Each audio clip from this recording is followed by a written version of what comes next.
What's up everyone, my name is William and today we're going to be going over the delay effects that are included in Logic. So first of all, I've just opened up a new session here and I've loaded up tracks for each of the delay effects as well as a track without any effects on it. We're going to be using the Carla Lyric 02 vocal sample. I just found it in Apple Loops. If you go over to the right, you can go to Apple Loops. I searched for vocals, and then if you scroll down, you can find Carla Lyric 02 right here. So before we jump into any of these delay effects, let's just listen to what our vocal sample sounds like without any effects on the track. Get up, get up, get up, get up, get up, get up. Oh. Okay, so that's what our vocal sample sounds like. Let's just jump right into the first delay effect that we're going to be covering, which is Delay Designer. Now, first of all, it looks complex, but we're going to be going over the 1/4 alternating pan preset. It's just in simple 1/4 alternating pan, and just, before I really go into anything, I'm just going to say right off the bat, this looks a lot more complex than it actually is. It's actually not very complex. You just have a lot of flexibility with the parameters that you're given. That's why, there's so many things happening in this effect. But it's nothing that you shouldn't be able to wrap your head around. So first of all, it's broken into, like 5 different sections here. We have our main display area, we have our sync area, we have some tap buttons, which when speaking of delays, our taps are just referring to when a delay occurs. So, each of these is a delay of our original signal. And right now we're in the 1/4 grid, so each of these is 4th notes, like so. Next we have the, let me just zoom out here for a second. Next we have this bottom area right here. This is just our tap parameters. This is where we can see all of our parameters for each of these taps, and if we click on each of these taps, you can see that it's changing what tap we're looking at, and it actually gives us a precise value of where it is on our, after the original signal. So for example, tap G occurs 3,307.1 milliseconds after our original signal. And we have a bunch of these parameters here. We'll go more in depth. You can also switch it by just clicking on this top box and choosing a tap that you want to view. Next on the right, we have our feedback settings right here, and then we also have our mix control, our dry wet mix. So I mean that's all the different views. Obviously, the most intimidating part of this effect is the main display here and these tap parameters. So let's just go right ahead and get started. So again, like I said, a tap is just essentially when a delay of your signal is occurring. Right now, if we looked at our synced parameters, we have this sync button here. This tells us whether or not we want our taps to sync to a certain grid. And we have our grid set to 4th notes right now. And we can actually zoom in and you can see there's no lines in between these because they're occurring exactly on our 4th notes. It's syncing to the 4th notes there. Next we have this swing amount, which we can determine swing percentage. If you leave it at 50, there's it's essentially like not having a swing when it's at 50%. So that's about it for the sync tab. Pretty straightforward. Just depends on if you want to sync your taps to a specific grid. So since we are in the 1/4 alternating pan preset, a tap is occurring every 4th note. For what is that? 1, 2, 3, 4, 5, 6, 7, 8, 9 4th notes of taps are occurring after your original signal. So one thing that, when looking at this main display and the tap parameters down here, these are actually pretty much the same. this is just, numerical values associated with what's happening in this main display here. So if you look at this main display, we have a lot of these tabs here. We have a cutoff tab, a resonance tab, a transpose tab, a panning tab, and a level tab. All of these are different, different parameters we can look at in our display that just give us a visual representation of what's happening with our tabs. But down here, we also get the numerical, representation of these same parameters. For example, looking at the pan tab in our main display, if we look at tap A on our, tap parameter display here, or tap parameter bar down here, we can see in this, our first tap is slightly going to the left. It's going to the left a bit. It's not centered, it's to the left. And if we actually hold it and, click down and hold on this, it'll actually give us the numerical value right here, and it's negative 29%. If we go down here to our panning section on our tap parameter bar, we can see our panning, negative 29%. And as we change this, you can see that it's actually adjusting that parameter on our display. So again, covering some of this stuff, all of this goes hand in hand with what's happening in the display. It just really depends on what is easier for you to understand. If you need to adjust something real quick, instead of clicking on the tap, switching to the right tab, you could just, change to the tap here, and then you have all of your parameters right here, rather than having to switch between tabs. It really just depends on your workflow when using this effect. So going over each of the things you can do with each tap, obviously you have a lot of tabs and you have a lot of parameters down here. Starting off, you have whether or not you want to enable a filter. When you're in the cutoff tab of the main display, it's just like clicking this top button up here. And then you can determine what kind of filter is happening. You can have a high pass cutoff and a low pass cutoff, and you can adjust those individually. So you can even have a band pass like effect. That is, obviously pretty straightforward, whether or not you want a high pass or a low pass.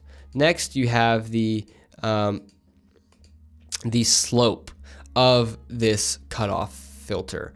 And the slope, it just determines how steep the cutoff is, how sharp of a cutoff it is. We can do 6 decibels per octave or 12 decibels per octave. 12 decibels per octave is much sharper than 6. And to change that, it's just like going to the resonance tab and clicking on and off this button. And also, again, with the cutoff tab, you can just click and drag each of the sides to change the cutoff values. It's the same as adjusting the values down here. I didn't mention that. But going back to the resonance tab, next we can, of course, adjust our resonance, which that is just, the boost value around where our cutoff is happening. And we can click and drag this numerical value up or down, or we can just click and drag it up and down here. Again, depending on what you like doing. Next, we have this main area, which shows us what tap is, we're working on, and it shows us where it's occurring. This is an easy way to change where it's occurring at. You can adjust the value. Right now, again, since we're still synced to this 4th grid, it's jumping between 4th notes. But if we turn this off, I can move this freely as I pleased. But we're going to have that synced, and we're going to keep that on the grid like so. Next, moving on to the transpose tab, we have our transpose options right here. And again, with this parameter bar and these tabs, it goes pretty hand in hand. You can see this first section is, cutoff, this second section, resonance, third section is pitch, and then our 4th section is going to be our panning, and our last section is going to be our level. So again, just to help you keep that organized in your head. So talking about the transpose options we get with each tap, we can, determine whether or not we want to transpose it just by turning on our pitch transpose options. Next, we also get a semitones option for transposing. We can drag this up or down, or drag it up or down here. And then we also get a sense option right here that we can, if we really want to fine tune what we're changing the pitch of. Next, moving on to our panning options. First of all, we have this flip button. This just determines whether or not we want to flip the stereo spectrum of our tap. So for example, when looking at the example of tap C here, we can see our panning is at negative 44%, meaning we are 44% panned to the left. If we change the stereo spectrum, if we flipped it, that's essentially like saying we are now 44% on the right. So we're at positive 44% essentially when we click that button. That's just if you wanted to flip it, try some new things. It's the same thing as pressing the button above the tap. It's the same thing. Again, of course, to change our panning, we just click and drag this, and that changes our panning right here. It's the same thing as doing this. Changes whether, how far left or right our tap is being heard. And then next we have this spread, which our spread is how wide our signal sounds. It gives it some stereo spread to that. Moving on to the very last tab is the level tab. Not a ton of options in the level tab, just basic mute, which we can adjust by clicking this top button. It determines whether or not the tap is going to be muted. If we're changing stuff around, if we're experimenting and we want to see what it sounds like without a tap or whatever, we can mute a tap to hear what it sounds like. And then we also get our level adjustment right here, as well as we can just click and drag right here to adjust that. So I know that was a lot to cover. That's pretty much all of the parameters we get for each tap. Also, we can have, a ton of taps. I think we can have 24, I believe is the number, 24 taps in a single Delay Designer preset. Also, one thing to be conscious of is when working in the display, this top box right here is actually our view. So it's just like a basic zoom control. If we click and drag up and down, we zoom in and out. If we click and drag left and right, it's like moving left and right. It's you should be pretty familiar with how that works. You should understand how that works pretty well, considering it's the same kind of features a lot of DAWs have with zoom and controls. But anyways, that sums up the main display and the tap parameters. Couple more things to be conscious of in this effect is you get this feedback option, which this depending on what tap you have selected, it will feedback up until that tap back into the delay. So you can get very interesting effects if you do that. For example, let's just listen to what this last part of our sample sounds like with our Delay Designer.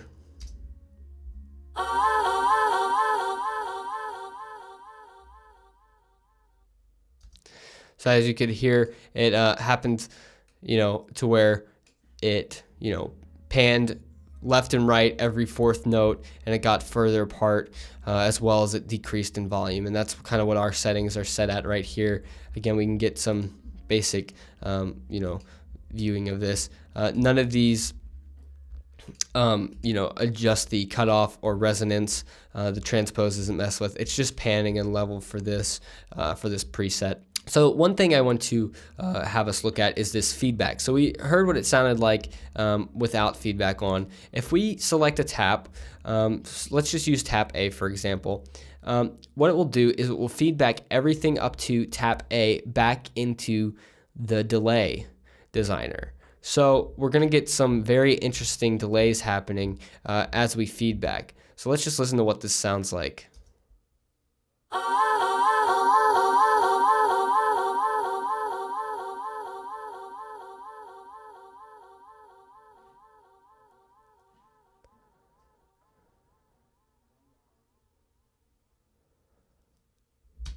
So since it feedbacks back into the delay designer, first of all, the delay lasts much longer, and it has a different tonal quality to it as it's fading out. And you can do this. Whatever tap you select for feedback is the last tap that it will do. Because you can see these are in alphabetical order right now, but that's just because our taps are in alphabetical order. If we switch tap D and tap C around, so it's A, B, D, C, E, F, G, H, I for our taps, you can see that it goes A, B, D, C, E, F, G, H, I. So, it's not specifically alphabetical order over here, it's just order as the taps occur. So the last tap that you select for feedback, for example, if we selected tap C for feedback way over here, it's going to feedback everything up until tap C back into this delay. So you have to be very conscious of that. It can happen, it can have very interesting effects, sometimes effects you don't want, if you feedback too much into it. And then we also get this feedback volume, if we wanted to turn this down, if we didn't want our delay, our feedbacks to last as long. So that's just something to keep in mind. One last thing before we move on to the mixing parameters is the two tap panels right here. So we get start and last tap. This is just mainly used for making your own custom delay sounds. So I'm just going to recall the factory default real quick. And if I click start, every time I click this top tap panel, it's going to be when a delay occurs. And if I want to stop if I want the last tap to occur, all I have to do is, obviously it restarted now because I kept going, but all I wanted to do, or all I would have to do is just click last tap. And then you can see our last tap occurred. So it ended it. So now, if we played this last part of our sample through this, it sounds like.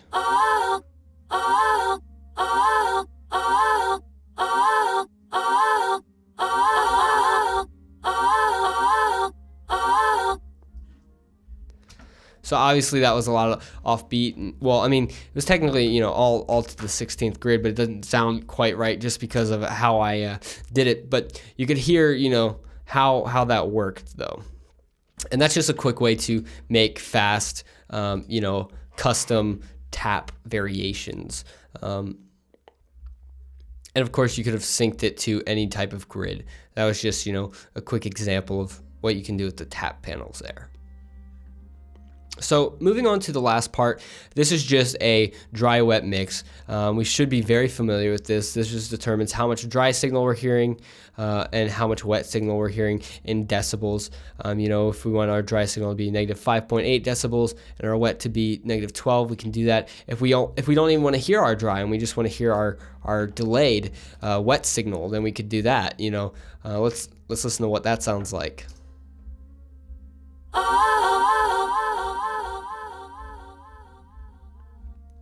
So we didn't even hear the original signal, we just heard the delay there because of how I adjusted that. That's pretty straightforward, but I know that was a lot to cover, but that actually about sums up the delay designer. Just for a quick refresher, let's listen to the whole signal without the delay designer, and then let's listen to the whole thing with the delay designer. Get up, get up, get up, get up, get up, get up. Okay, so that was without the delay designer. Now with the delay designer, this is what it sounds like.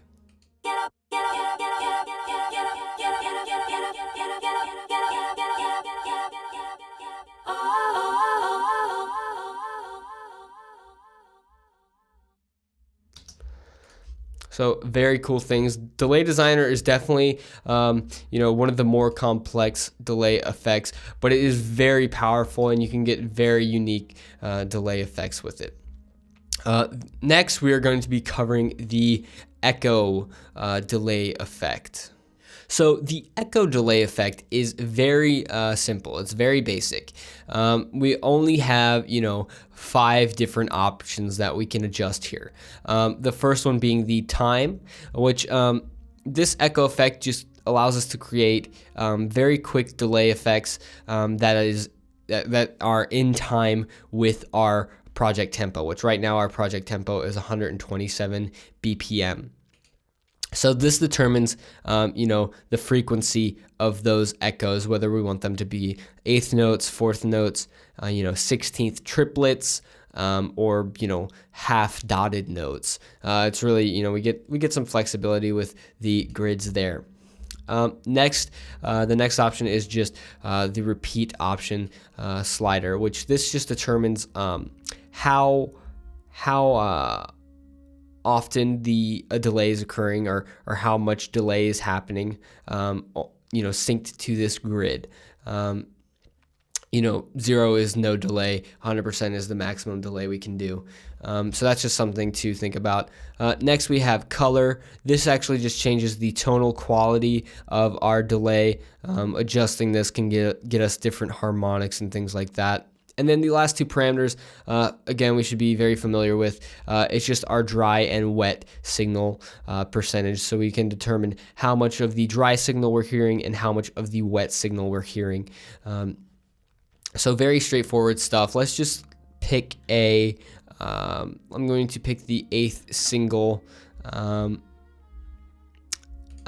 preset here, which it's a single eighth note delay. That's why the repeat is all the way down. We get some color, dry, wet.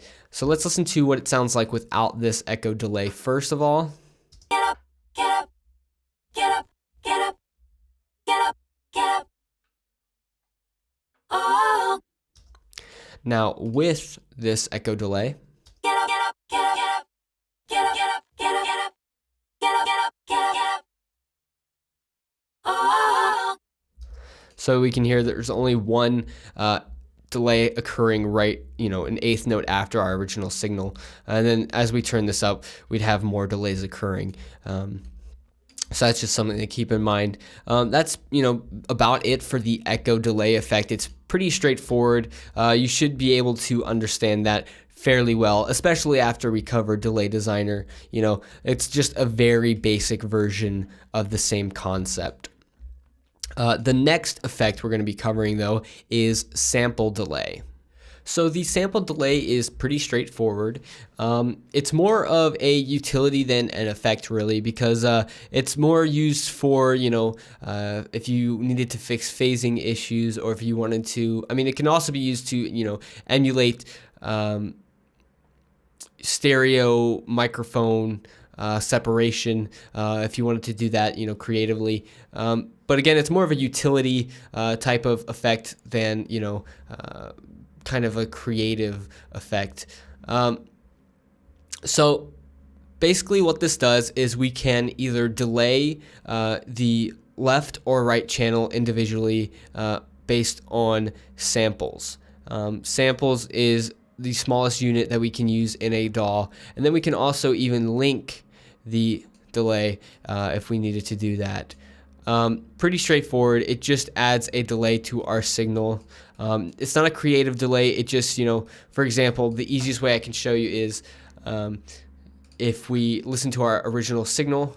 Get up, get up, get up, get up, get up, get up. Oh. And then if I added the maximum delay to both channels. Get up, get up, get up, get up, get up, get up. Oh. It's a little hard to tell, but actually if we zoomed in here, Get up, up, get up, get up, get up, get up. in some of these waveforms, it gets almost halfway into the waveform before it actually starts playing the signal. So that's just, what that does. It's just a sample delay. It delays our signal by samples. And then we can also, if we wanted to, we can adjust our delay in milliseconds if we wanted to work with milliseconds rather than samples. So that's just something to keep in mind. Very straightforward. Again, more of a utility device than a creative effect. Moving on, though, to the next effect that we're going to be covering, which is the stereo delay. So the stereo delay is a pretty cool delay effect in the fact that it allows us to control our left and right delays independently. So just a quick look at what this looks like. I've loaded up the factory defaults here. This left column right here is our left delay. This middle column is our right delay. And both of these have the exact same parameters, except, this is in reference to our left delay and this is in reference to our right delay. So that's just something to keep in mind. I'm going to run through these parameters real quick. And of course, we have our global parameters in our output mix over here. But let's just go through it. So first of all, with each of these, we have to determine our input. So when we're talking about our left delay, we most likely want to have our left input. But we do have some other options here, and we have the same options for this right delay. Just so we can get different effects if we want. Next, depending on our tempo sync, depends on whether or not we are controlling our note. For what our delay is syncing to, what note our delay is syncing to, or whether or not we're just controlling it freely. Although we can get free values in either way with this deviation percentage. If we want to have it sync to fourth notes for our left and eighth notes for our right, we can do that, and then we can also deviate it if we wanted to. So that's just something to keep in mind. So you can still technically get unsynced values even when you're on synced mode. Next, we have these two buttons, which they represent halving and multiplying our tempo. So we can, if we double our tempo, we get, our fourth notes turn into eighth notes. We can do it again, and our eighth notes turn into 16th notes. Whereas this button is a quick way to half our tempo. So 1/16, we click that and it turns into eighths, turns into fourths, turns into halves. So that's just a quick way to, if we want to adjust with, different, different notes, especially when we're in synced BPM, it's very good to do that. But that's just, a quick way to half or double our tempo of our delay. Next, for each of these, we have our filter. We have a low cut and high cut parameter, which we can adjust accordingly. Everything outside of this green line is going to be cut. It's not going to be heard. So we can adjust that, depending on what we want our low cut to be and what we want our high cut to be, and we'll be listening to all the values in between. And that's the same thing for the right delay. Moving on to our last few parameters, we have our feedback percentage, which determines how much feedback's happening with our specific channel delay. For this one, it's our left delay. For this one, it's our right delay. And then we also get this crossfeed to left to right, which this means it sends a percentage of our feedback back to our right delay. When we're talking about our left delay, and vice versa for when we're talking about our right delay. It sends a percentage of our feedback from our right delay back into our left delay. So you can get some very cool, unique effects with that. And then you also get these phasing options, which we can invert the phase of our left channel feedback, our crossfeed that's going from our left to our right channel, our right channel feedback, or our crossfeed that's going from our right to our left channel. So we have a lot of different options there. That about sums up our left and right parameters, though. Moving on to our global parameters, we have, of course, this tempo sync, which determines whether or not we are syncing to our project tempo. When talking about a delay effect. Next, we have the stereo link, which it will keep them synced together. Not necessarily the exact same value, but, when we have stereo link enabled, as I change this is changing the exact same, relative. So they stay relative to each other. So that's something very cool. If you wanted to adjust this, but maybe make it slower or something like that, you like their relationship, but you just don't like where the delay is occurring, you could stereo link that and adjust accordingly. The last thing in this global parameters is our routing. These are quick kind of routing options that give us different, feedback options. or excuse me, different delay options. These are just quick ones that we can try out, and then also if we change it, it changes to this customized one because it means it's not a default routing option. All pretty straightforward though. And then moving on to our last thing, it's our output mix. It determines how much of our left delay channel we're hearing and how much of our right delay channel we're hearing. Excuse me. So all stuff that's pretty straightforward, all stuff that you should be familiar with. Let's just move on and listen to a specific preset. I'm going to click the 8th note delay preset. And let's listen to our audio signal without this stereo delay enabled. Get up, get up, get up, get up, get up, get up. Oh.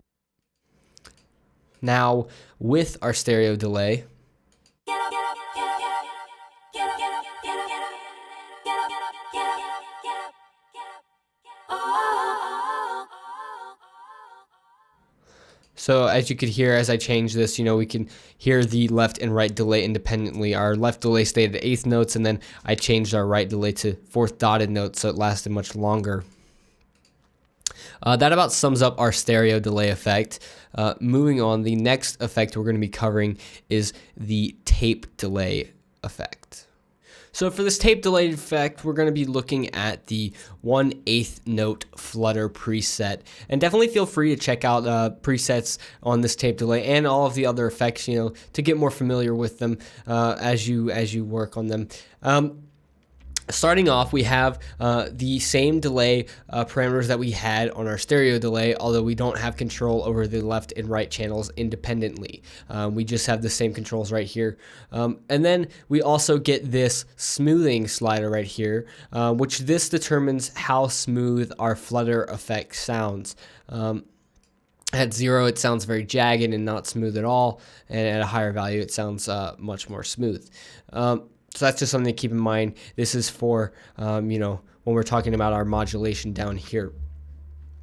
The modulation parameters, though, we have an LFO that controls, the modulation of our delay, and then we also have this flutter effect because, this tape delay is mimicking what a tape head delay would sound like, and this flutter effect, it adds some cool harmonics to our sound, and can give us some interesting tones.